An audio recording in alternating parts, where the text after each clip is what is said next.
right, good morning, everyone. Welcome to Coffee with the Mayor and City Manager. I'm Mayor Cal Sheehy, joined by City Manager Jessica Knutson. Good morning. Today is Friday, March 1st, and we're here to have coffee for our monthly coffee.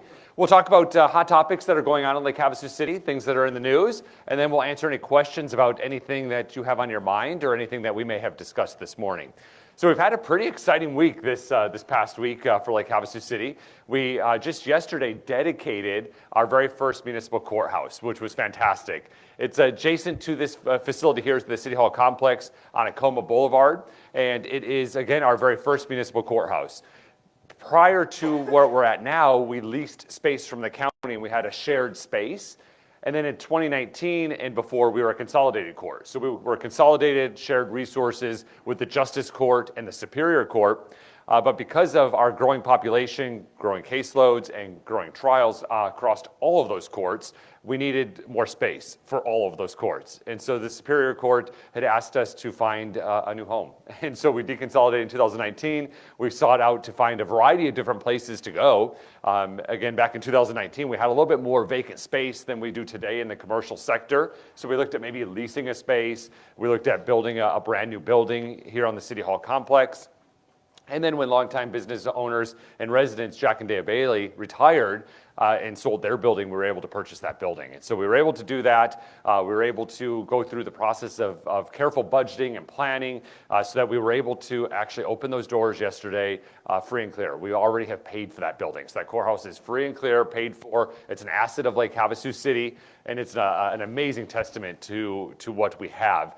If you have not had the opportunity to tour it, I encourage you to reach out to the courts and go in and say hello. There is also a community room there, so we'll probably be meeting there in the future for our coffees and our council meetings and stuff, so you'll be able to see the building from that perspective. But it's a state-of-the-art court facility. Yesterday, we had the Chief Justice of the Arizona Supreme Court. We had the Vice Chief Justice of the Arizona Supreme Court, the presiding judge of Mojave County, and judges from across Mojave County join us. And they were a little bit jealous of our new facility because of all of the security that's built into it and also the technology. Now at this point, with the technology front, people are able to have a more efficient trial or court experience. And so if you were to go into the courthouse now, you would log in with a computer module, and then they would be able to call you by name to be able to service you, which creates efficiency and also creates a relationship between the person that's seeking services and the person providing the services. And that's just the start of the technology that's available. Don't worry, if you're not technologically savvy, don't worry. We still have the ability to help you and get you service through the courthouse. But throughout this whole process, we involved the community and we involved the citizens to ensure that we were building a facility that was going to meet the needs of our community today and into the future. Just brought forward a CMAR contract or a construction management contract that really allowed us to stay on budget, on task, and be able to go through this process with the monies that we budgeted so that it is paid for when we get out of it. So just I'll let you talk a little bit about kind of that process and your takeaways from the grand opening and how it all came together. Yeah, thank you, Mayor. It feels really good just from to have a day like yesterday, right? That culminates in a lot of work, a lot of effort, a lot of conversations, and a lot of collaboration with the community, with the staff, with the contractors, and so forth. So that feels really good. What also feels really good is that we're talking about that the space works great, it looks good. There's technology in there that helps with operation and customer service aspects. But when we're first charged with that project, it's like make sure you're under budget, make sure that we're fiscally conservative with the use of taxpayer dollars and so forth. And we did a really good job with not just the purchase of that property when we were first contacted by the owners that retired, Jack and Dale Bailey, but through that entire process of getting a construction management at risk contract in place, which guaranteed maximum price when construction takes place. We did some comparisons with other courthouse projects across the state. We blew them out of the water on a cost per square footage perspective. So we did a really, really good job of managing our resources and our finances to put together something that's going to come in on time, under budget, and so that was a big effort. So the feeling we get as a team after yesterday, it's kind of you're checking that box, and now we're moving on to doing some really good things in that facility moving forward. Special thanks to Jared Teely, who was our project manager on the staff side, overseeing all of that, and then Phil Porter, who then assumed that responsibility and continues to do that. Colleen Lowry in courts, our court administrator, did a fantastic job. These are people, these are staff that are dedicated and passionate and care so much. They're on salary, right? So they get paid the same amount no matter how much you work. They're on Saturday peeling off wallpaper and going above and beyond what it takes to make sure that it's a quality facility. Jonathan Basket and IT, he's in there on weekends, again, without any additional compensation, but just knowing that we want to be proud of this facility and we want to set our courts up for success moving forward. I started to name names and I shouldn't have done that, but there's a special recognition that goes out to those individuals in particular. Yeah, this was one project that literally every department within our organization has been involved in some aspects. So it's really exciting. So what you'll see if you walk in there is there's 2 courtrooms that allow us full functionality of court services. There's a virtual courtroom. There's a law library for citizens to go and use and research law-related topics, have resources available. There's a community room. There's a jury assembly room. And there is also areas for attorneys to meet with their clients when they have quick-moving cases. So if you've ever been to the courthouse over on College Drive that's ran by Mojave County, you may have been in the long hallway where you go down to the courtrooms and you see a lot of people conferring in the hallway. That's the attorney talking to their client right there as we're walking through the hallway. So now they can have a private space to be able to consider a deal or whatever may be appropriate for that use of that meeting space for that. The community room upstairs is a 3rd courtroom. So we're going to use it, and most notably citizens will use it as a community room similar to the room we're sitting in today. The room we're in today is supposed to be the police training room, and they do use it for that when we're not in here, but we're here a lot. And the reason we're here a lot is this is where we can flip a switch and go on to Channel 4, and folks can see our live meetings or interact with us in real time. It's the only room of its kind in Lake Havasu City. Now we have a 2nd room. So we'll have this room on the 2nd floor of the courthouse to be able to have a 2nd room that we can have the same proceedings and go on to Channel 4.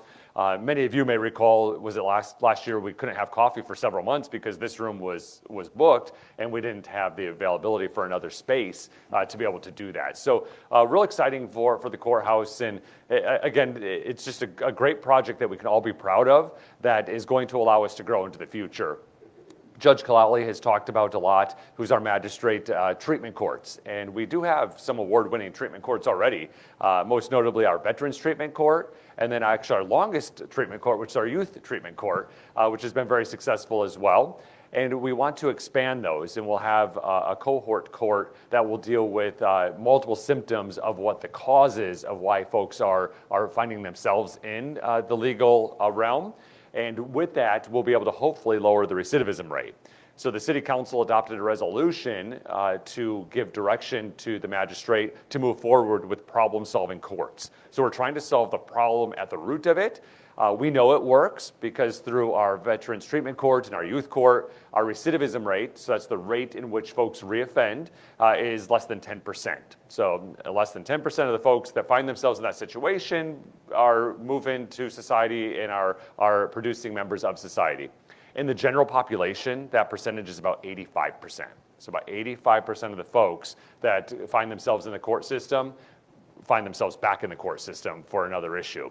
But if we can address the issue at the root, we're in a much better situation. Why does that matter to us? Because we pay the bills as taxpayers. And so no one goes to court without first being greeted by one of our police officers, potentially spending the night in our jail, being prosecuted by our prosecutor, potentially having a public defender that is defending them with our dollars, and then whatever sentencing that they may have, we have to manage that caseload through. And so it's a very costly and expensive process. You might say, well, increase the fines or increase the cost to the person that's doing that. That's all good and well, but that is all mandated by statute, state statute. And the majority of those monies don't go back to the local municipality. They mostly go to the state for different programs or different networks that are part of that. And these people that find themselves in court don't always have the resources to pay more fees and fines. So it's very good to charge them with that, but how do you actually collect the monies if those monies don't come in, then again, us collectively as the taxpayers are paying for that. So really excited to be able to have this new amenity in Lake Havasu City, or this new piece of infrastructure. It's not really an amenity because we're mandated to provide people the right to a fair trial, but we now have a great public facility that we'll be able to use for many, many years into the future. I think, lastly, we have lots of topics, but we realized the benefits with that building immediately with the consolidated court, and with us sharing space with the county on College Street. Our courts had access to one courtroom part-time. So try having a jury trial or any type of trial that takes place. That's when you can only do it for a couple hours once or twice a week. It could take several weeks for something so simple to take place. First week in the new facility, they're able to have two happening at the same time that were done in 2 days, right? That's 2 days with two trials in the first week. Compare that with the old facility, and that would have taken several weeks. So we're able to streamline that process, get things done, and move on to the next.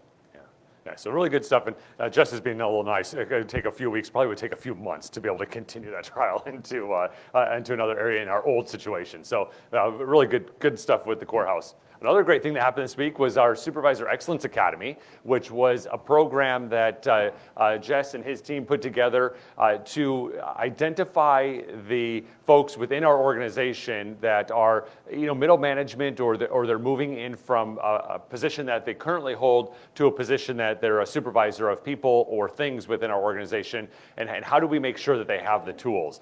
And I don't want to talk too much about it because it really is Jess's program. This was a creation or a vision of his, I should say, and then he charged his team with this. I'll turn it over to you, Jess, to talk about that was another great ceremony we had this week too. Yeah, some good things happened this week for certain. Training of the employees is vitally important, and that's really what it comes down to. And for a lot of years in Havasu, we do a really good job of recognizing the employees within the organization that are doing a good job. And so we identify them and we promote them into a position of supervisory responsibility. But we're not giving them any tools. Okay, now you're a supervisor. We took the best, hardest working individual in a work group, made them supervisor, and then didn't give them any tools to succeed. So what did we really accomplish at that point? So we want to make sure that we have that take place. Dr. Bobby Kimmelton is our HR director, and she came on board just a couple years ago. And that first conversation I had with her was, we need to find a better way of giving our employees the tools that they need. So she created what we come up with, which is a Supervisor Excellence Academy. Sounds like, we're just talking about a training. This was a year-long training. Every Wednesday for 4 hours, our employees went over to MCC and got a really good, vigorous understanding of the bigger picture with the organization, how we can all work together to provide quality services to our residents and to the community, and a really big effort along those lines. Dr. Kimmelton worked with MCC, so we had that kind of academic perspective, but also she was an active participant in that class, so really hands-on. So what does it mean when there's a need for to discipline an employee, right? What does it mean when we're trying to understand a better way of motivating our employees to do good things? And if you don't have the tools and the resources or the understanding of how that works, and maybe how you interact with other departments to accomplish certain tasks, that's really what was trying to be accomplished at that point. So we had our employees, a cross-section. We wanted to make sure we had some employees from every department. So we're trying to provide them with some tools and resources, but also trying to create a bond with employees across the different departments, and kind of pursuit of kind of a one-team type of philosophy that I've been instilling for several years now. So it's worked out very well. We had a couple things that just kind of stick out for me, kind of watching how that class and what they accomplished and what they learned. One of the exercises they did was a mock city council meeting. So we had our executive team and some of our department heads that literally sat up here, and we acted like we're mayor and council members.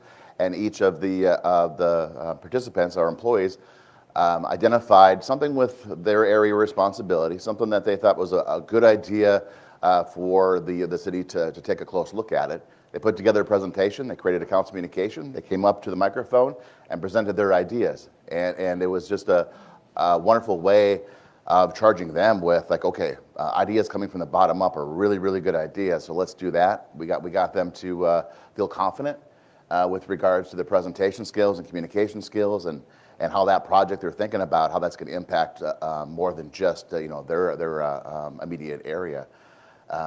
They also at the end did like a capstone project. So off of McCulloch, and when you come into the City Hall complex, you'll see some new plantings that are over there. That's our water smart conservation demonstration garden. I was close. So it's some of those words that if you put them together, that's what it's called. But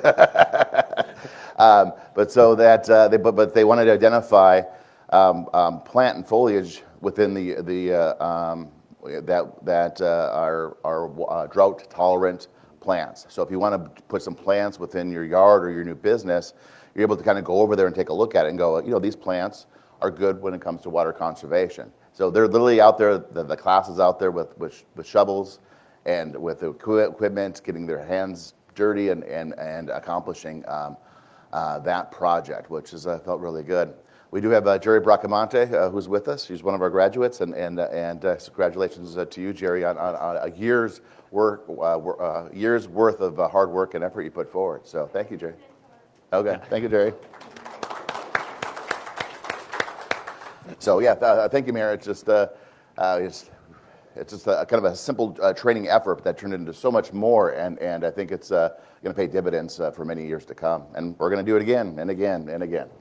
Yeah, and thank you for your vision on that, Jess. It's amazing. We just mentioned these in words, but if you really think about what it takes to have a council meeting. So the council meeting, we're conducting obviously public hearings with citizens involved, but there's a lot of work that goes into it before it ever gets to us. So if you don't have the skills to write a council communication, and in all of our council communications, they're all public. They're on our website for every item we ever discuss. It gives a background information. It gives a fiscal impact. It gives, where's the money coming from if it's a financial component. What would be a suggested motion or action that we would be looking for? Are there any mandates from state or federal law that have to be adhered to on this particular item, or how does it adhere to city code? All of those things.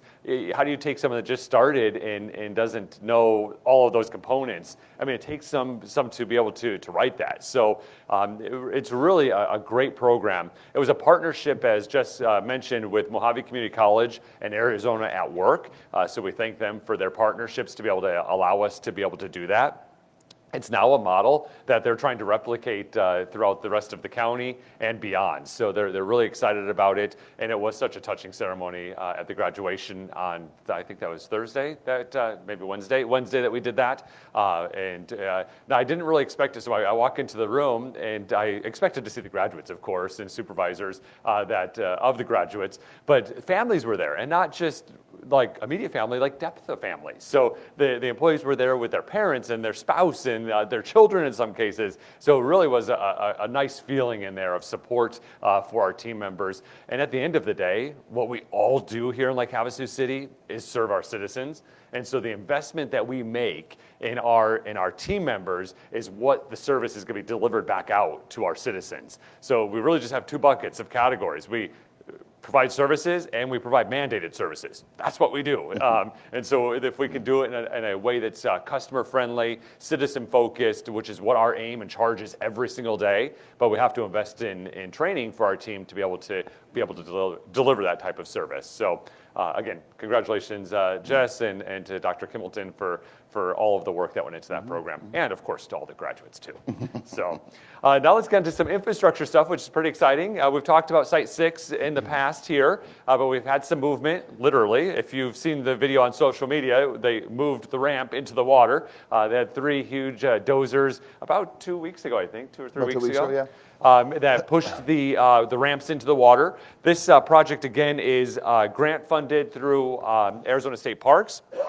Site 6 is our oldest park, actually, in Lake Havasu City, over at the tip of the island.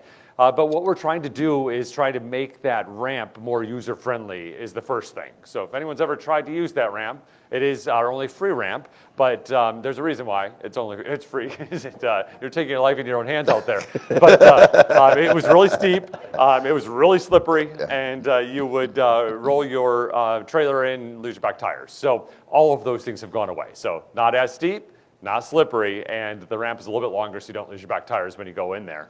It's a really popular area. We're also looking to redo the fishing ramp. Eventually, we have some grant applications in for that, but that project is moving along. I'm not sure when the area is going to reopen, but we're getting fairly close. Yeah, so we created a large concrete slab, lots of rebar, right, and then took that and pushed that into the waterway. So that's 90% of that is now underwater. So as your trailer goes into the water, he said you won't be losing your tires.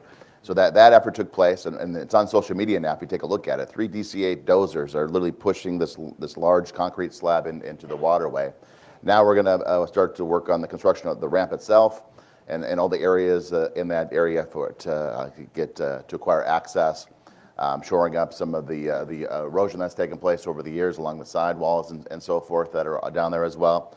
We're looking at late April, maybe early May, for final completion of that project. We know we're up against it with the summer boat season, and so we're working hard to accomplish that project on time. But we want to do it right. Yeah. And special thanks to Riviera. They reached out and let us know that hey, and while that construction is going on, that they're allowing for either discounted or free launch. At Riviera, free launch at Riviera. So thank you for the folks that did that in support of this project, and then we'll have this open here in just a couple months.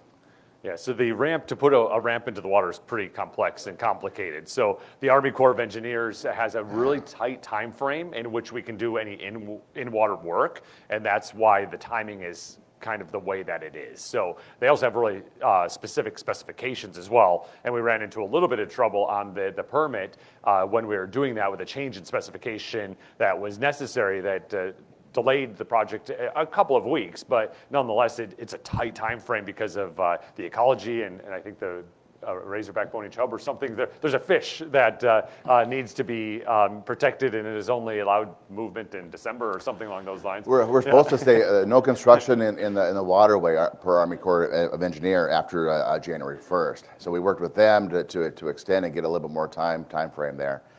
Sometimes we get up here and we talk about projects like, we just slid a concrete slab into the water. There's so much work, so much effort, so much red tape, paperwork, permitting, and so forth that takes place in that process. But yeah, we need permissions from other agencies, whether state or federal, to accomplish these things. So we worked with them. We had an idea of trying to do basically we were going to build a cofferdam or a temporary dam, and then construct the ramp on with the water removed. Army Corps of Engineers didn't like that concept, so we had to take a different step and push the ramp in the way we did. But there's a lot of permitting, a lot of effort, a lot of things that take place.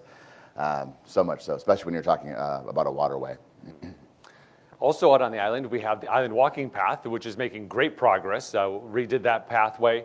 Anyone that uses that on a regular basis, which is lots and lots and lots of people, knew that it needed a lot of work. It was in major disrepair, and there were some reasons for that, but we're excited that we were able to allocate monies in the budget this year to redo that. It's about a 3.5 mile loop around the island, and the walking path and bike path now is a really nice, beautiful, smooth ride. It's not completely done yet. The majority of I guess the eastern side is done of the loop. Also, as part of this project was the 2 parking lots. So the main parking lot that folks use at Beachcomber and McCulloch, right when you enter onto the island. And then also the parking lot over at the island ball fields was redone as part of this project as well. It's, again, a great enhancement out to the island. This was made possible for us to be able to do it because for many years, all the way back to Mr. McCulloch days, he never got the right-of-way on the island. So that road that goes around the island, we didn't have the right-of-way, which there's a gift clause and some other things in state law that you can't invest money, public money, on private property, even though it's Arizona State Trust land property. And so we were able to get the right-of-way finally. We've been trying for many, many years to be able to get it, but it was... They tried to sell it to us for like $13 million. For the land and the ground underneath the road we've already built several decades ago. Just right away. You couldn't do it. It's not like you're buying it or doing anything with it. It has to be for a roadway. So we're like, no, that's not going to work out so well for us. But we were able to work with the land commissioner and come up with, well, they were able to.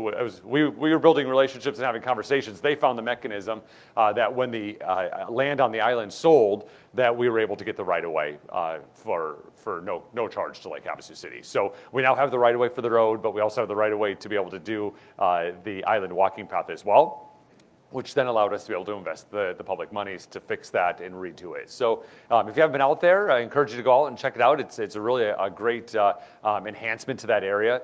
And as I had said, thousands of people use that on a regular basis every single day. So we're really excited to be able to have that project done as well.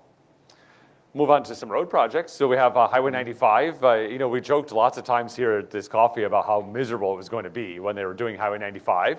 And I really have not gotten one phone call at all. I mean, they have done such a tremendous job with Highway 95 of limiting the impact, minimizing the effect to all of us as citizens. What great contractors to be able to do that. All of the work was done pretty much overnight. So some people did get delayed for a few minutes if you were out on the roads in the evening time or in the middle of the night. But the roadway is fantastic, and you actually can see when folks did the left lane, or when they redid the left lane and you're driving the highway, everyone's now driving on the left-hand side, which they do sometimes anyhow, but and they're leaving the right side, which has not been redone yet, completely vacant. So it's you can tell people are really enjoying it. When you're driving down the road, you can visually see kind of line markers that looks like maybe when they were running the machine or the equipment over it. There's some lines. It might look like there's uneven pavement and all of those types of things. It visually looks that way, but if you're changing lanes, when you see those visual signs, you don't feel a change in depth of the pavement. But all of that will be solved because we're going to be doing fog seal as well. I'm actually using we pretty liberally because it's not even our road. It's ADOT's road. We're just dependent on it because it's our only way in and out. So ADOT will be doing a fog sealing on that, which will be an overlay, which will be a pavement preservation to help keep the roadway in good standing for much longer. But it also will give it a really nice look to the road as well. As part of that process, they'll lay down the fog seal. They have to wait about 30 days. Is that? Yes, you're seeing some of those tabs right now too, because of that fog seal is being applied. They're moving very, very quickly. They're moving. That application of that fog seal is taking place. So it's a very thin application that protects it and ensures and extends the life of the road for many years. Right. We don't want water getting through the asphalt and things like that too. So that's taking place right now. But when they put that fog seal on it, they have to wait 30 days before they can put paint on top for the markings and the striping. So that's why you're seeing some of those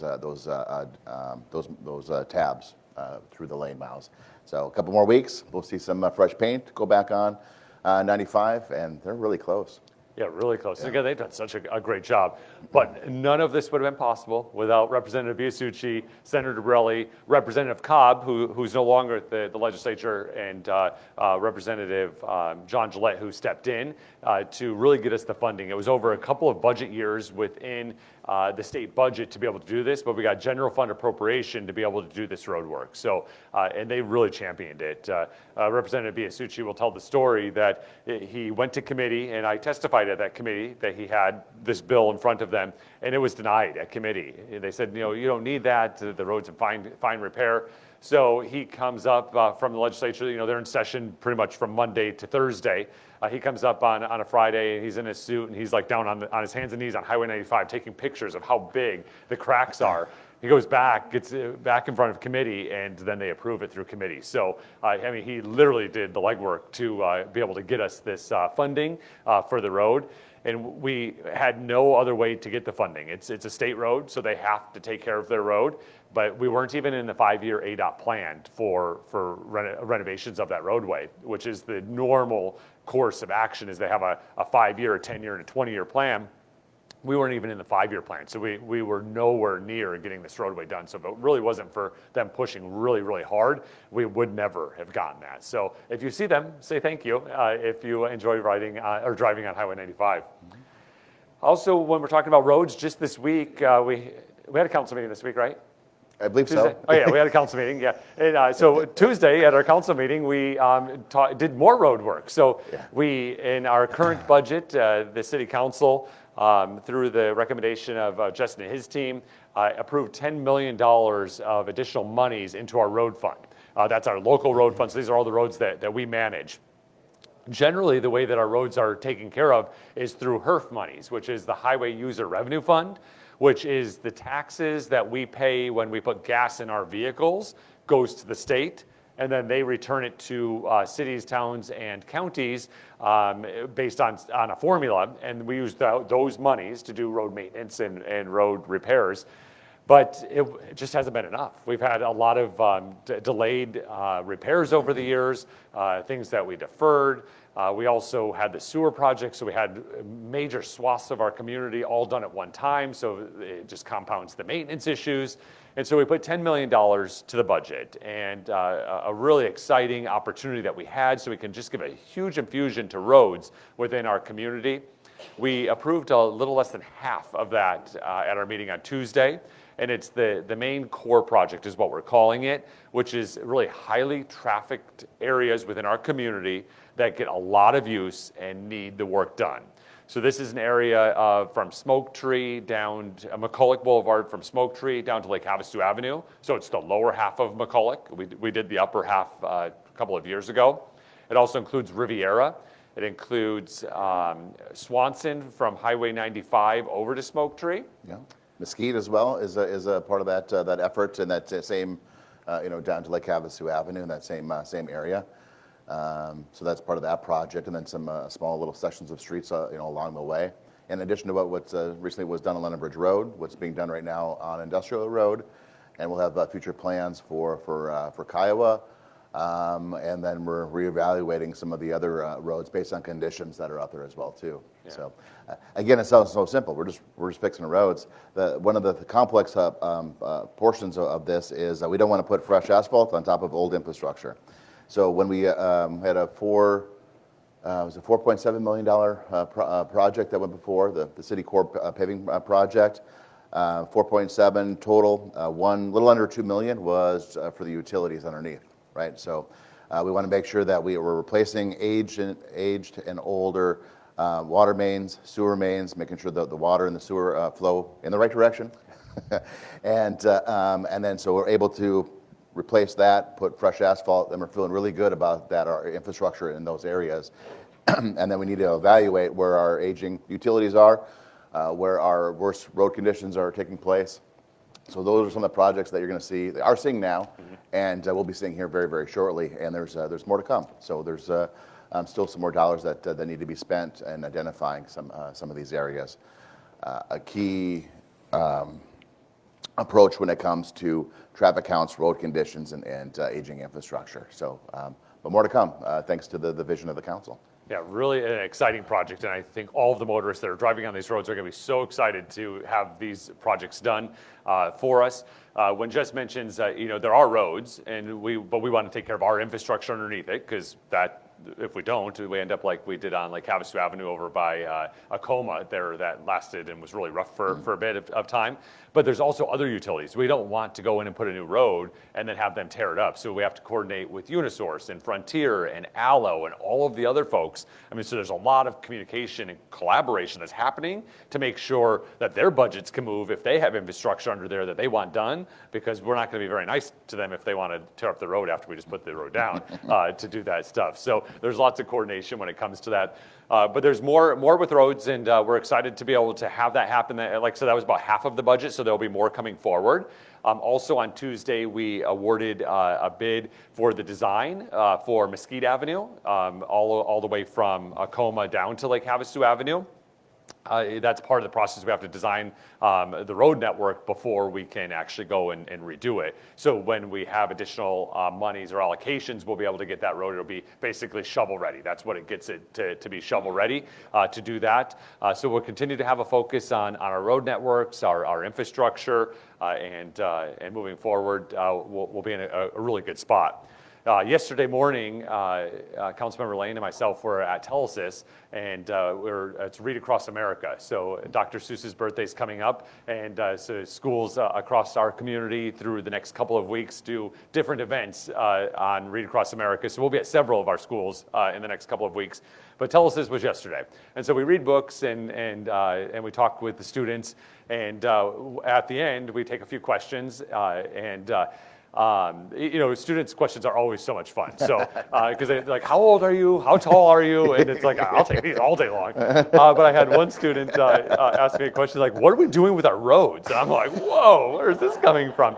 Yeah, and I said, well, what road are you talking about? Because, we have to get very specific because there's certain roads we're responsible for and certain roads the state's responsible for. And, we can help coordinate all of it, but we just have to know. And he goes, Kiowa. And I'm like, oh, man, he's specific. And I said, all right, Kiowa's a big road. So what part of Kiowa is a concern for you? And it was actually right outside of the school, like at Kiowa and South Palo Verde there. Oh, yeah. As a concern for him.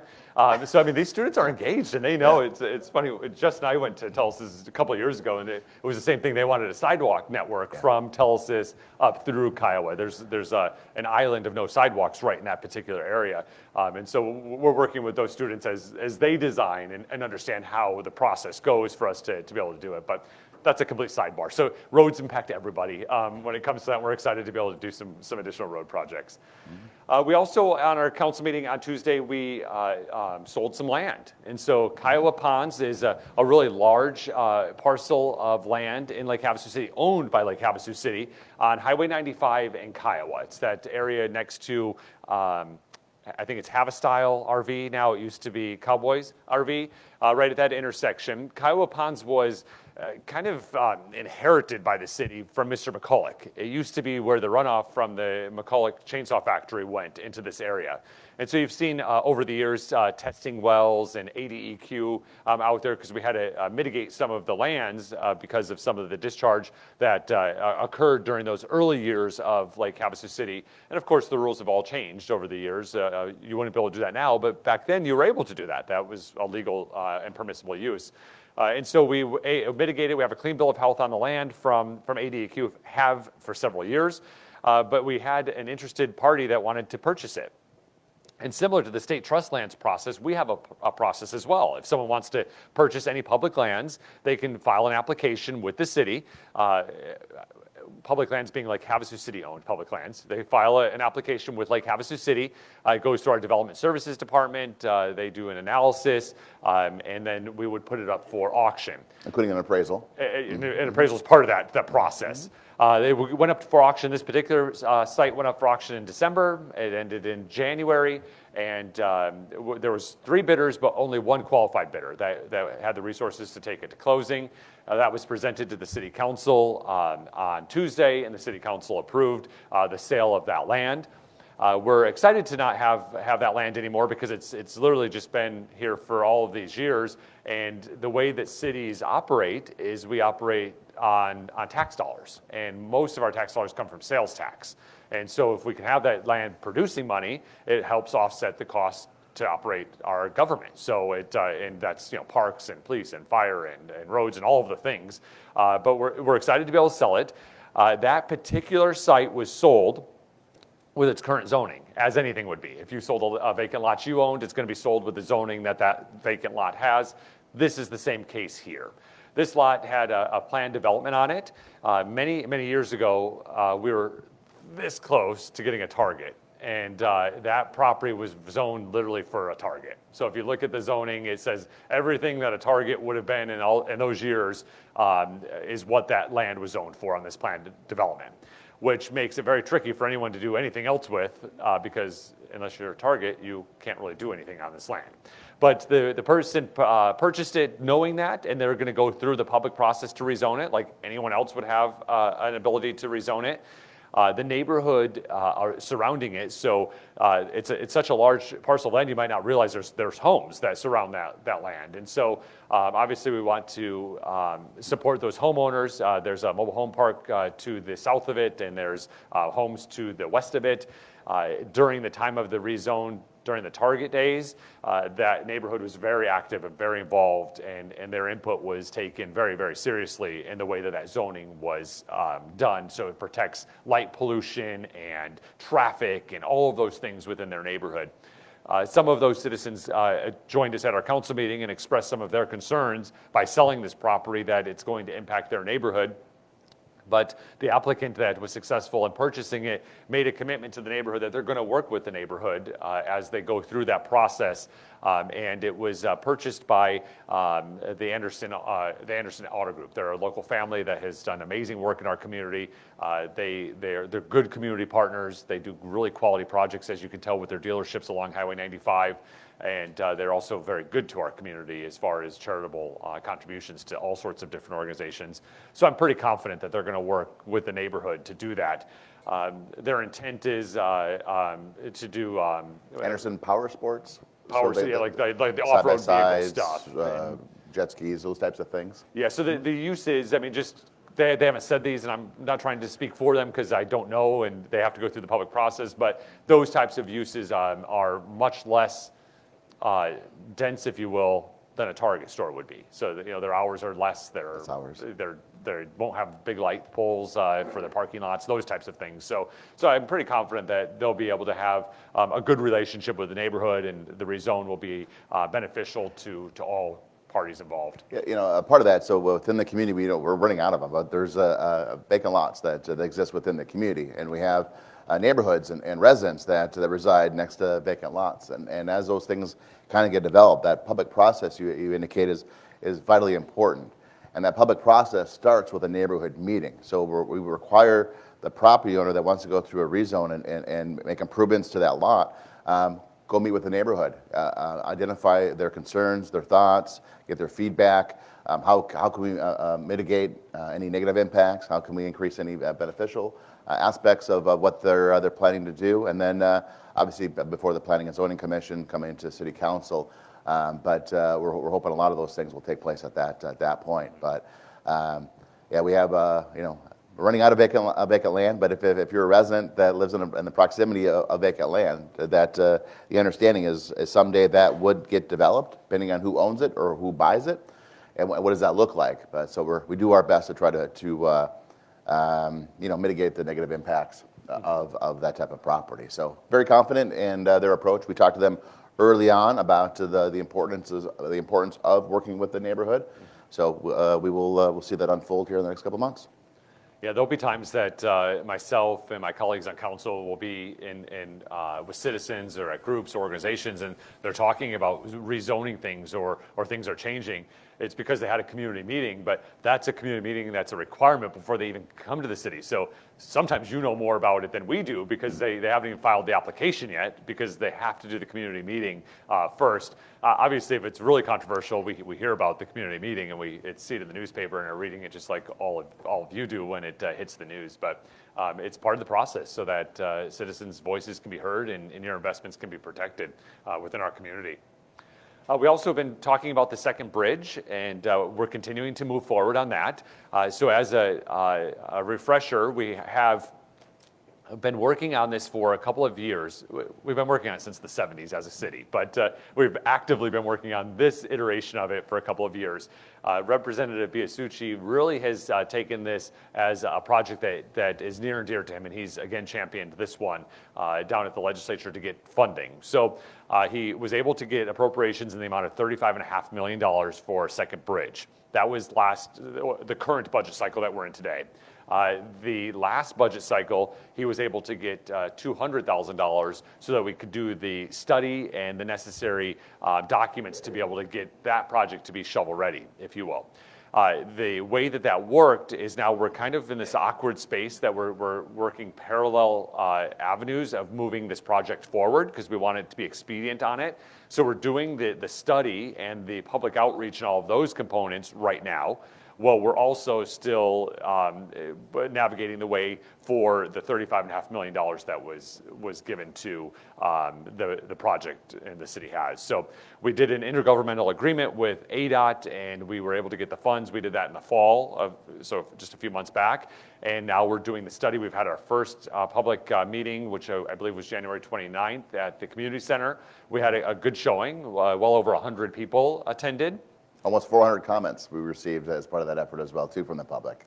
Those were online comments. Well, I guess they were there. They were there and online after the fact. So, so everyone's active and able to be involved in this process. The next outreach is going to be more specific to the neighborhood. So those that own property in the area that the bridge is going to be around. So there's lots of condo owners in this area. The state park, who's a partner of ours. Small businesses. Businesses in the area. So all of those folks will be the next outreach that we do. So they can talk about their unique challenges, which are much different than the community challenges as a whole with that bridge. But so far, great conversations are occurring. Voices are being heard. As just said, 400 comments is a lot of comments on a piece of public infrastructure that they're taking into account. So all of these things will come together. We'll take all of those components and then we will start building a bridge. And so we don't know really what the bridge looks like yet because we're taking comment, and then we also then have to go out to bid and see what that's going to be. So $35.5 million is for the entire project. We talked just about the bridge part of it, but there has to be a road network to get to the bridge. Because so just general alignment currently right now, again, just real big picture, we have an agreement, or we have a right-of-way with Arizona State Parks, so that's on the mainland side. The Windsor 4 area is kind of just to get yourself where we're at, going across the channel, coming up to about the Crazy Horse, and then the road network would run parallel to Crazy Horse and come out on McCulloch Boulevard and connect with the rest of the island. We own the right-of-way on the island. We purchased that right-of-way from Arizona State Trust Land several years ago. The right-of-way on the mainland side we have with state parks, but we're going to have to now solidify the agreements of what that looks like. But there is going to be, so for folks to get onto that bridge from the Highway 95, you have to turn off of South Palo Verde and go down that way, or you turn off of Mesquite London Bridge Road, make that really awkward S-curve, and then try to get onto the bridge with a trailer, an RV, off-road vehicles. It's obviously not ideal. And so we have to have a road network that somehow connects this bridge with the road network that makes it easy to do all of those things. That's why we hired the engineers with the money that Leo got and the budget to be able to figure that out. Like, what's the best way to do that? What's the most cost-effective way to do that? And how do we best use that $35.5 million to get the road network and the bridge so that when we open it, it's actually usable and citizens are going to use it to traverse and get across to the island. It's also going to take into account the planning side of it. It's also going to take into account the future land uses on the island. So what are our traffic counts going to be in 50 years? You know, when all of that land is developed or used for its intended purpose. We get really spoiled because the whole shoreline is open for the most part for our access, and we use it, and please continue to do so. But it's owned by the Arizona State Trust Land. And similar to the process we talked about with Kiowa Ponds, people can petition to buy state trust land and go through a process and purchase that. And so we have to take into account, our job is to plan. I'm not saying I want all these things to happen, but we have to plan to make sure that if it does happen, that we have the appropriate access for waterfront for our citizens, and we have the appropriate road networks, and we have all of the things that we want and hold near and dear to us, although we don't own the property. So how do you do that? So we have to plan, and that's really what we're looking far into the future, and that's what this plan will do with the second bridge. Jess, do you have any thoughts on? Lots of projects, there's lots of things happening, and that's on the list, and we'll get it done. We joke sometimes about, as we get together and kind of organize the list of different topics, and we sometimes talk about the ones that we repeat a lot as our greatest hits. I think the second bridge is going to be a greatest hit for a couple of years. We'll be talking about that for a while. Right now, we're studying the area, trying to get a better understanding. And in a couple of months, we're going to solicit bids and bring on an architect to design. And then shortly after that, we'll be bringing on contractors to construct. But that's probably, say these things out loud and then it hurts you later. But probably a 4-year project. 5-year project, somewhere in that time frame. So we'll have great assets here for some time. I'm surprised you said 4 years. That would have been my number. His always would be 5 or 6. You said 3. You said 3 at one meeting. I'm like, no, 3's got a little short. Yeah. I'm always the optimist. Like, we'll get it done tomorrow. 4 or 5 years would be that'd be a big effort. Yeah. Yes. So we'll keep talking about it. We'll keep you informed. We'll keep you informed of the public outreach. And if you're interested, please participate and be a part of it. We're hearing really great feedback. Just at that first meeting, people had some great ideas about the design of the bridge and what it should look like and those types of things. Not sure if those are possibilities, but at least the comments are taken and can be considered as we're putting all of that. Should it be 3-lane, 4-lane, pedestrian friendly, look, aesthetic, connection to road networks? And then the ability to expand another lane, future years if needed. All those conversations are taking place right now. Yeah. We also are doing some park improvements. This budget that we're currently in, we allocated $500,000 of monies for the Parks Department to take and invest in our parks to make simple fixes that everyday users have brought forward. So through the engagement with the Parks and Rec Advisory Board, we had citizens come up and talk about really simple things that could be done to our parks to enhance the uses of them. So moving some fence lines so that our softball fields are more versatile for all users, moving some sidewalks around, enhancing some playground equipment, all of these different things that are fairly simple and not very expensive in the big scheme of things, but collectively are very expensive. And so we said, all right, let's allocate some money and let's see what they can do with that money and what the improvements are to those parks and what the benefits are for the users and our citizens that are paying for it. And so this last council meeting we did the playground?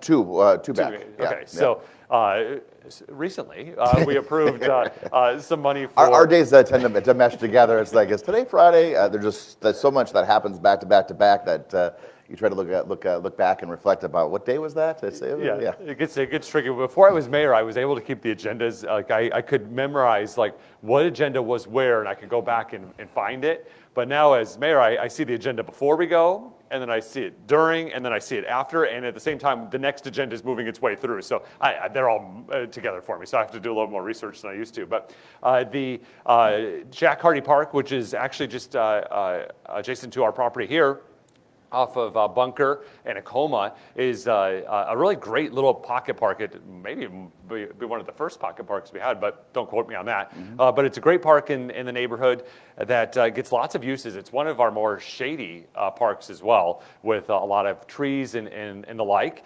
But the playground equipment that we had over there was, the playground equipment itself was in fine repair, but the landing, what was underneath the playground was not. It was like concrete and it was breaking apart. And so Parks came forward with a request to change that surface. So it's now the bouncy service. I don't know what to call it. Like a safety surface. Yeah. So it's over at Rotary. The kid falls, they're not hitting concrete. They're hitting a surface that allows them for a little bit of a bounce. Yeah, so it's like rubberized a little bit. You can see it in action at Rotary Park over by the bridge that connects the two parks. That treatment's there. So we're going to put that there so if children fall, they are protected. And then we got new playground equipment for them. That's actually a hot air balloon theme. So there's different things that the children can do that look like hot air balloons. And then we're going to take the equipment that currently exists at Jack Hardy Park and take it to the Island Ball Field so that we give an amenity to the brothers and sisters of the people that are on Pop Warner or using that field, so they have something to do while their brother or sister is practicing or playing a game. So that's one of the projects we've done with the $500,000. There'll be some additional projects that are happening as well. Just this week, we had a ribbon cutting for a project that the leadership, the Chamber of Commerce, their leadership program through their Foundation for Education and Leadership does a project. And we put together a list of highly requested things that citizens ask of us that they want in our parks or throughout our community. And they selected to do an ADA accessible swing set at Rotary Park. So this would be for folks that have different abilities that need to be able to still get out and recreate and use our park system.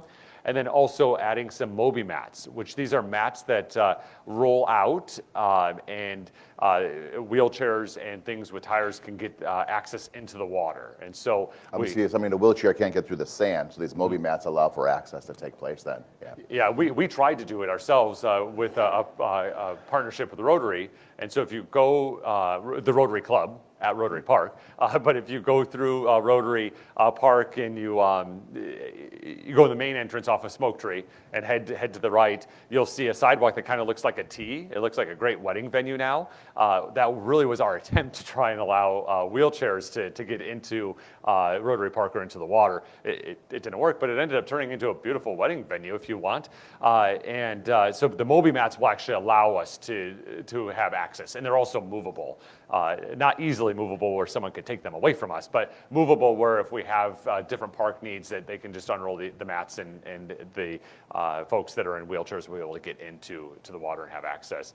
And that's actually been a request that I've received since the first day I took office as mayor from folks. You might not think that that's a high desire or high need, but I get asked it all the time. So again, that's going to be done with no charge to the citizens because the leadership class will be putting that on and doing that for us.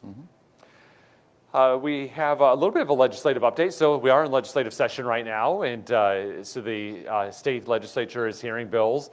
This last week was a really busy week for the legislature because it's really the last opportunity for bills to be heard and go through the regular process or order for something to become law. So they had lots of late committee hearings, lots of deliberations on different bills. What we've been focused on mostly is, as I think I've said it before to coffee, is that 90% of our time is we're playing defense. Like, let's bat away bad bills that are going to impact our citizens in a negative way. That's 90% of what we do. About 10% of the legislative process, we're playing offense. So we're trying to shape public policy that's in the best interest of our community and our citizens. An example of offense would be, you've heard us talk about SLIF funding, which is the State Lake Improvement Fund, which is funds from the gas tax that are put in boats and watercraft, returning a portion of those to water-based uses along the Colorado River, which have traditionally done some really amazing work for our community.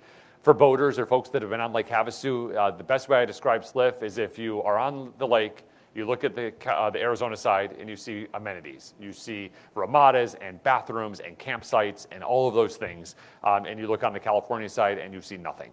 That's the difference between SLIF and not having SLIF.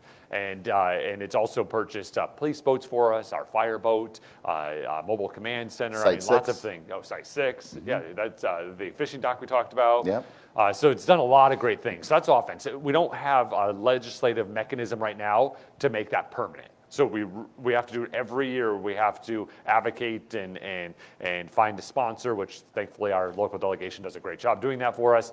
But we have to really do that every year. So that's an offensive move. We're trying to get that permanent. So we don't have to spend our resources trying to do that every single year. We just know that it's there and we can plan properly. Instead of planning just 1 year in advance, we could plan 5 years out and 10 years out and have a really good master plan for shoreline uses for our citizens. But the defense, that's where we spend most of our time. And what we're defending right now is private property rights and the ability for communities to be able to manage their zoning and property uses at the local level, which is very, very important. I think last month I talked to you a little bit about some really scary bills that were out there where they were trying to pass the law that it would circumvent the public process that we've talked about several times just this morning, where if you wanted to add an accessory dwelling to your lot, you could just do that without ever coming to the city and just build it. Or the neighborhood. Yeah, or you could just go put 5 tiny homes on a single family lot. So you might have your home and your single family lot. Next door is a vacant lot. Someone comes in and puts 5 tiny homes there without having a neighborhood meeting. A new state law that allows you to do that without going through a public process. somehow I guess the city process isn't working, so we got to cast them aside and we're just going to build. But yeah, that's what some of the bills we're talking about right now. So I mean, the reason like we're so dumbfounded that these bills are even going forward, that we're trying to protect every which way that we can do it. So we've been successful in a couple of them. A few of the bills that were coming our way, we've worked with local delegation. They put an exclusion that it's only for cities and towns over 70,000 people. So we've been able to dodge that one for this year, but we'll be 70,000 people maybe in 25 or 30 years, and then what? But hopefully state law would have changed by then. But it's really surprising because it's land uses are really a tenet of local government, and local government is where we're closest to the citizens that we serve. So we see each other this morning at coffee at the grocery store, an event that we're going to go to this weekend, and we can talk and say, hey, what are you doing? This is happening in my neighborhood, or this is what I think we should be doing. And when you give it to the state, they just don't know. And I mean, we can just take a look at the short-term rental issues that we've been dealing with for many years. Short-term rentals in Havasu have been here since the 70s. That they're fine to us. They were even fine when we were managing it on our own. It didn't become a mess until they changed state law and circumvented the local ability to be able to manage those things. We've since, through our offensive moves, been able to change state law so it's more advantageous for us to manage the neighborhood so that our citizens can sleep and there can be peaceful coexistence of uses of property. Everyone has private property rights. The person that owns, the lot you own, you have your private property rights, but your neighbor has theirs too. So you have to coexist in those areas. And so we've been able to do those. But fortunately, it looks like most of the detrimental stuff isn't going to move forward. That doesn't mean it can't. We're still in the session. Anything can happen. I'm saying it out loud. I'm manifesting it. But that doesn't mean we're going to rest on our laurels. We're going to still be paying attention and advocating and working at this point with leadership in the governor's office, because that's kind of the stage of where we're at now, to continue to get our message across of what's important to our citizens here in Lake Havasu City when it comes to legislative needs. We have lots of respect. We like our local delegation, but sometimes we're going to disagree on bills and things that are happening. And you're explaining some of the details, but there's several what's being called like housing bills that are going through the legislative process right now. And some are, First Home Starter Act and whatever else that's out there. These bills are a reaction to the environment in Havasu, the environment in the state when housing prices increase. So, what can we do collectively as a state to allow young families and working families to buy a home, and what does that look like? My opinion only, a lot of the language that we're seeing in some of these bills looks to me like words are coming directly from developers and contractors and so forth that's out there. For example, somebody that wants to do a rezone process for a project, maximum of 2 public meetings, that's it. City can't require more than 2 public meetings for something like that. Why would we want that? We want engagement and conversations that occur.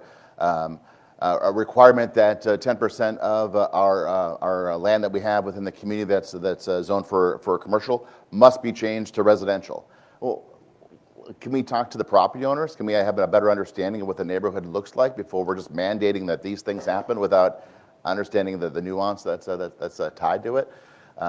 No zoning, no process for constructing small homes. So it doesn't matter the size of the lot. Tiny little lot, that you can build homes on it, or you can build 5 casitas and structures in backyards. We get it. We understand that what they're trying to do is solve problems with regards to the ever increasing property values and the difficulty with young families that are purchasing homes. But I'm sure the city's not the problem. The cities across the state are not the problem. We're trying to engage and have conversations, and we're trying to make these things fit within neighborhoods. So, so I'll stop there. But we talk about housing bills. The intention is good, but what is being presented right now is detrimental to Havasu. It's detrimental to the state. So. And no matter what it is, never take the public out of the process ever. Our most popular council meetings that we have are zoning issues. They impact your investment. So the more that we have, the better. Like, don't take the public out of the process of government ever, and that's what these bills aim to do, and we just don't support that. And we also support local control. We want to be held accountable, and we're able to do that at this local level, and you're able to say what you like and what you don't like, and we're able to respond accordingly. And then if you don't like the way that we respond, then you vote accordingly. And so we have all of that is the checks and balances to make sure the citizens are the ones that are always being served. And I have to do it, otherwise, there's also a bill that started last year that I was very vocal about. It's back this year, and it looks like it's edging towards moving through the legislative process. We'll see what happens on the governor's desk, but this bill would say that the city has no ability to regulate chickens in the backyard, backyard fowl. So right now in Havasu, because of all of our washes and the coyotes and our love for animals, you can't have chickens within, and there's noise and odor associated with it, within your backyard. The state has a bill right now that's moving, and it basically says that cities, you can't do anything about it. Chickens will be in backyards with certain setbacks and things like that too. So it's just one of those things that seems super silly, but why aren't the cities making these decisions? Why aren't the neighborhoods making these decisions? And why are you putting Havasu in the same category as Phoenix and Bisbee and Page and Scottsdale and all the rest? We're all different. Let us have conversations. So we better move on to a different topic. Yeah. We got them going there. So, all right. We just have a couple other things before we open it up to answer any of your questions. One, state law just changed on elections. So it literally just changed 2 Fridays ago, I believe. The governor signed the bill. It was a bipartisan bill to make some adjustments to the timing of the way our elections happen. So the primary date for elections moved up 1 week. So instead of it being the first week of August, it's going to be on July 30th of 2023 will be the primary date. Most of the elections at the local level, we do have an election occurring here. We have 3 council seats that are up for election. Those will be generally, at least the last 2 cycles, were determined in the primary. So if you have an interest, know that the date has changed. That also then changed the dates for registration. If you aren't currently registered, be sure to go to the county to do all of those things. And the November election will stay the same for timing. We have an event coming up on March 29th. It's Vietnam Veterans Day. It'll be at Friends of the Fair, the rodeo grounds. It is at 10 a.m. And is it 10 a.m., Jerry? 10 a.m. Okay, 10 a.m.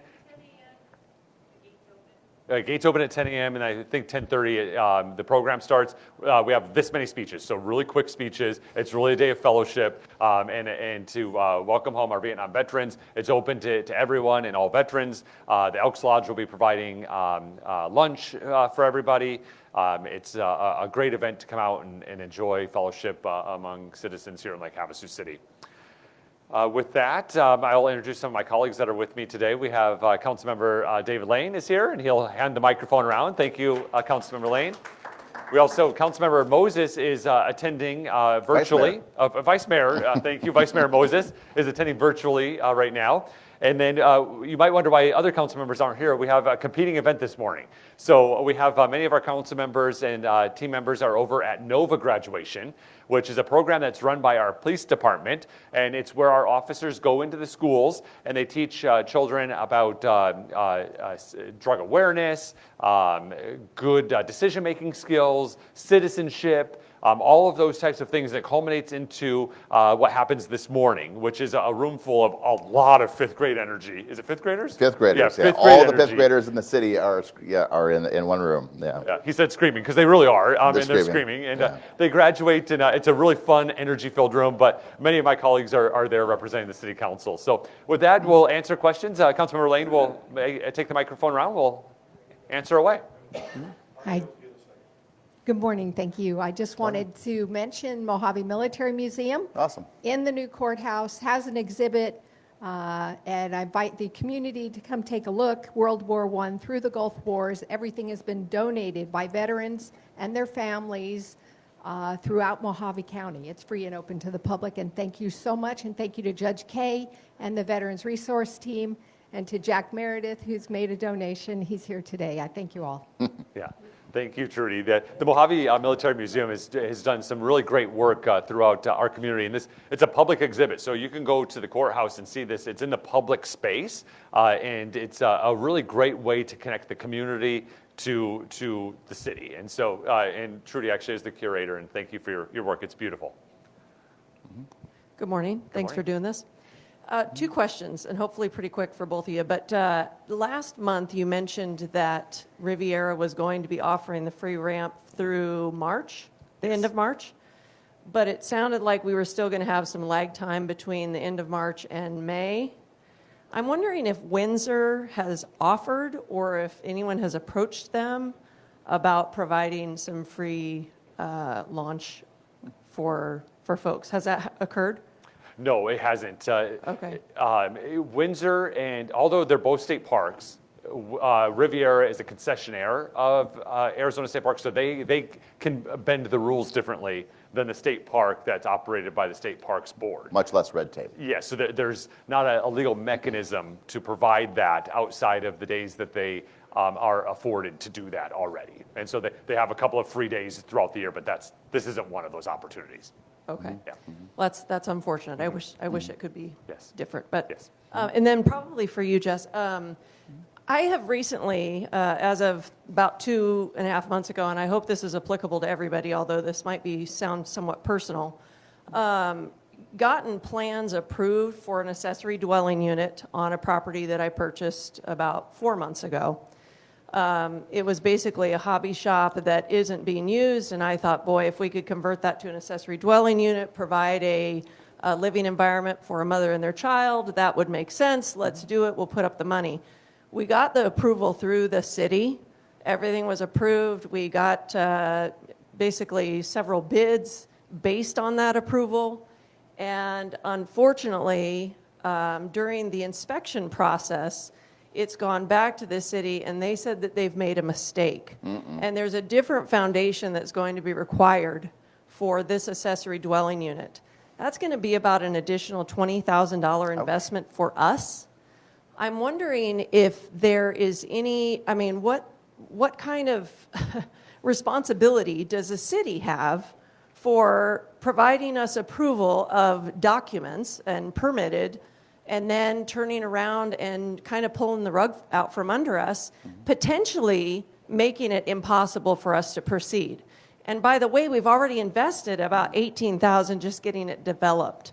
So what responsibility does the city hold for that? And as a citizen service, we really depend on you guys to not make mistakes. So how should I be expecting for that to be received in the city? Sure, I appreciate that. We can talk about details offline a little bit, but a couple of things is that if mistakes are made, we need to understand a little bit what's happening here too. But as perfect as we think we are, we're not. We're going to make mistakes, and if those mistakes do occur, we step up. And to what level, I don't know. I need more details. But just broad picture, we make mistakes, but when we make mistakes, we don't ignore them. We address them. We are responsible and accountable for the things that we do. So. If maybe after the coffee, let me know your address. We'll dig in, we'll do some research, and find out what occurred, and then more importantly, find out what the solution is for a path forward. Yeah. Good morning. Morning. Two things, real quick. Height limits in the city and blocking the view of the lake. So there was a storage unit built across the highway from Lowe's. Well, they didn't take enough dirt out because now you can't see the lake because you can just see about the top 2-3 feet of those storage units. I know they moved a lot of dirt there. I watched them do it, but it doesn't make sense. The new project that's going to be up at the north end of town, and some hotel and fast food restaurants and a park, is that going to be on the lakeside or the mountainside? A two-story building, you're going to block the view of the lake. Yeah.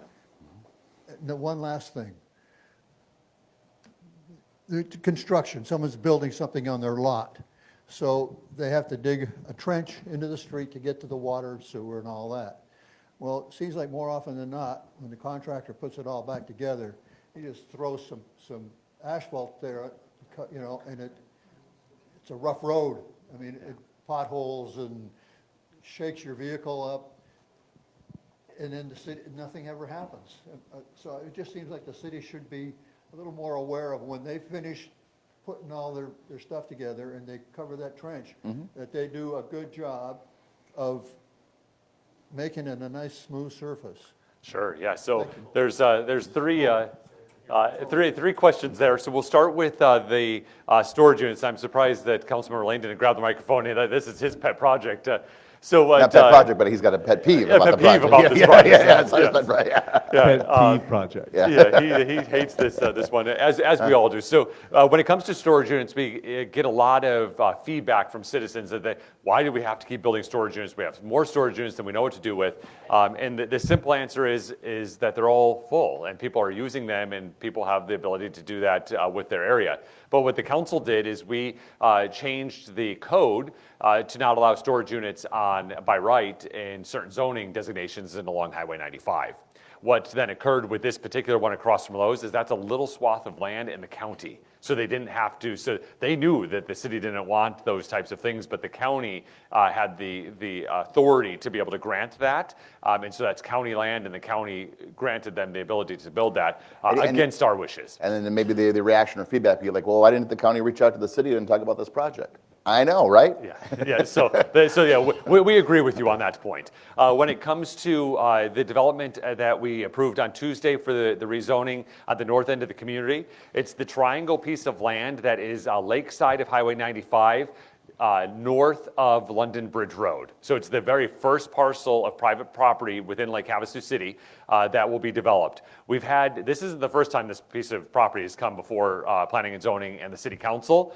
Prior ones we had denied because we didn't like that as the gateway coming into our community.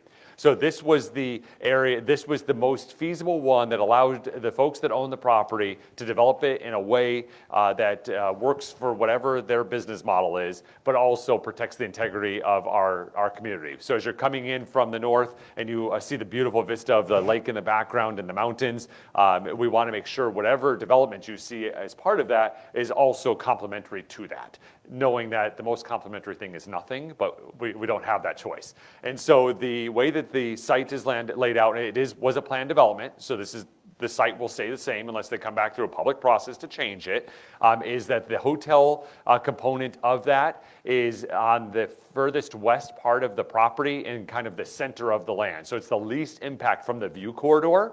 And then everything else that was approved, the 5 restaurants and there's a little pocket park at the back, are what will be where, so it's underneath your view corridor as you're coming down that hill. So you can still see the view of the lake. That was what our intent was, and that was the best compromise that we could come up with to allow this person to continue to do something with the land that they own. And then when it comes to the fixes around the roads, when someone has to trench to run a utility or whatnot throughout the community, completely understand what you're saying. So what occurs is there's lots of utilities happening right now. So there's Allo is putting fiber through our community, very, very exciting. We have some upgrades from the gas company that are doing different upgrades throughout the community. We have some infrastructure that we're doing. And so there's lots of people doing stuff. And when they do it, they're not just doing one area. They're doing a variety of areas, maybe in a particular neighborhood, a certain street, whatever it may be. But there's a requirement for them to close that up as fast as possible. So they do, is it a hot patch or they just do it? We do, it's a cold, kind of a cold mix that takes place, is a temporary situation. And the idea there is that after we get enough of, and then you don't want to start up the asphalt plant for just one patch, right? So you wait for a couple to add up, and then you do them all at once. Now, from time to time, you are going to see where that one gets missed, and if you're seeing one that's there for more than say 2 months, we missed it, and we need to address it. So if we know more about that, you just call the mayor and then let him know, preferably in the evening. Yeah. But no, if there is something that's been there for longer than let's say a 2-month period. We should have addressed it by then. Let us know, and we'll target it. You can call the city, and You we'll. can call the city. You can call my office. One of the wonderful things that's out there is the Havasu Now app. It's an app you download on your phone, and regardless of what phone you have, you can take a picture of something, a little bit of a small description. You hit send, and it goes to the appropriate department, and we can address it right there. So, certainly you can contact the city through a couple different avenues there. Yeah, just for the taxpayers, the repairs that are done when they come back and do the thing, the taxpayers aren't paying for it unless it is a Lake Havasu City trench that we did for our infrastructure. Right. It's the contractor that comes back, but we hold them accountable through that permitting process. And so that's why if one was missed when we went through the permitting, call us and we'll get that contractor back out to finish the one that they missed. Mayor, my main question is about the scheduling of these major city street projects.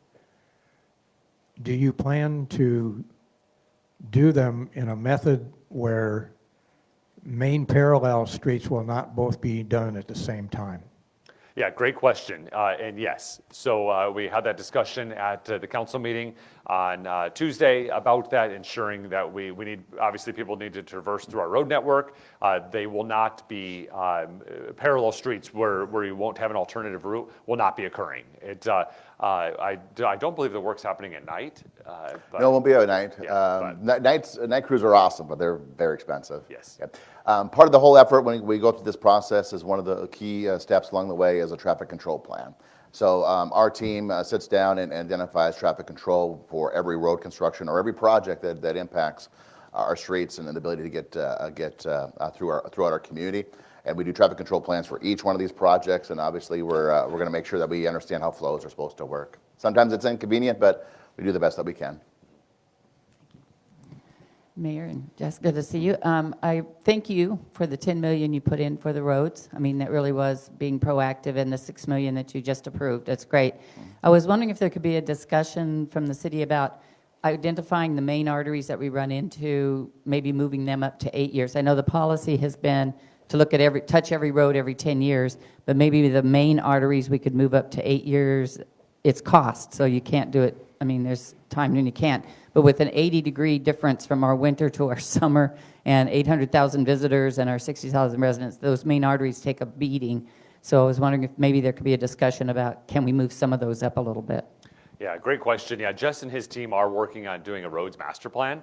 And I don't know, Jess, if you want to talk a little bit more about what that looks like, but that'll take into account traffic counts and the road condition and the indexing. There's an indexing process that is best practices for roads and roads maintenance. So all of that is happening. And then we'll be able to build a capital improvement plan based on the outcomes of what Jess and his team are doing. Yeah, so we look at all that, and utilities are important. Where are they located? What does that look like as well too? But the council's vision, and by council vision I mean the residents have been contacting council saying fix our roads, right? And so we've a large investment, and then we're looking at our budget work sessions start next month. So we're going to have conversations and what are we looking like for further investments within our infrastructure. So those things will take place.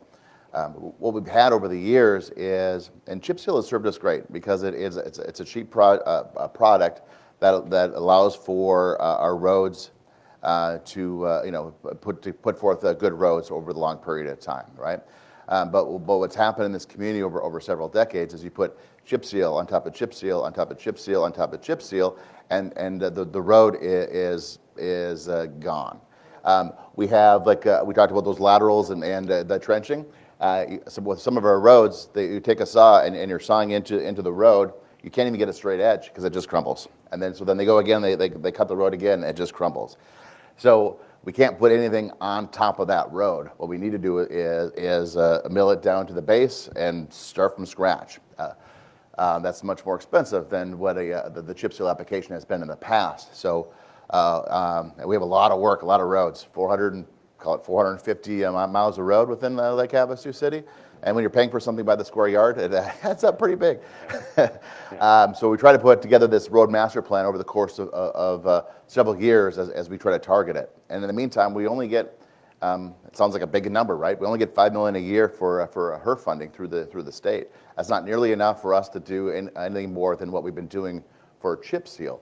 When we talk about $5 million, that's the cost of personnel, that's the cost of the equipment, and everything that's associated with there. And then we get maybe a little less than $2 million left over for a contractor to come in and do something with our roads.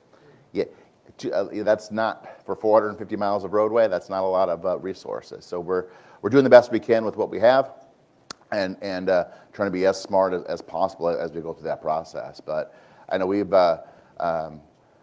sometimes my team laughs a little bit, and because of some of my direction. My direction is to trust the experts. So I'm asking them to look at it from a science perspective to what that looks like. But my direction is we need racing stripes when you look at a map, across the community. So hit Acoma from one area and keep on going. Hit Oro Grande or whatever it is. The boulevards, the avenues, the heavily traveled areas within the community.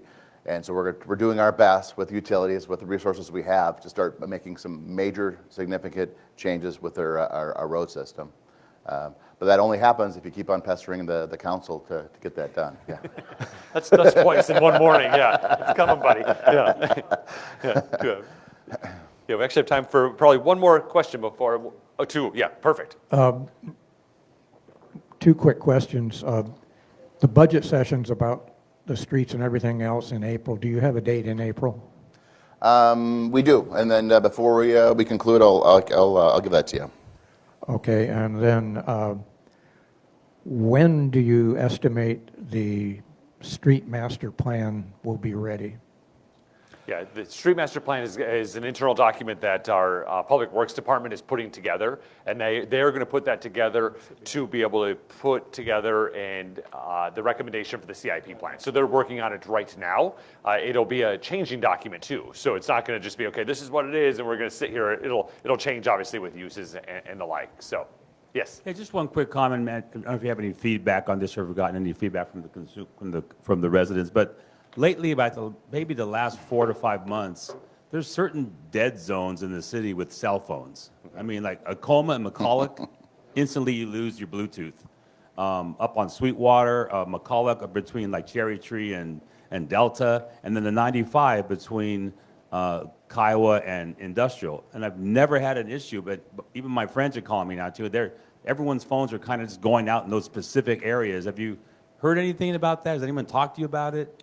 Yeah, great question. So we actually have an item coming before the Planning and Zoning Commission on Wednesday about this. So there is cell phones. Everyone wants a cell phone and want instant connectivity, but they don't want the infrastructure that goes with having that instant connectivity. So, and we want our officers to be in a position, and our firefighters to be in a position to provide life-saving services in areas where there are that they can't communicate. So cell phone and service and all those things are important to us on a daily basis, but far more important to our public safety experts that are out there trying to save lives. Yeah, so there's islands that even public safety is having the same issues with it. But in front of Planning and Zoning will be 2 towers that will be discussed, one at the Mulberry area and then one here at City Hall complex.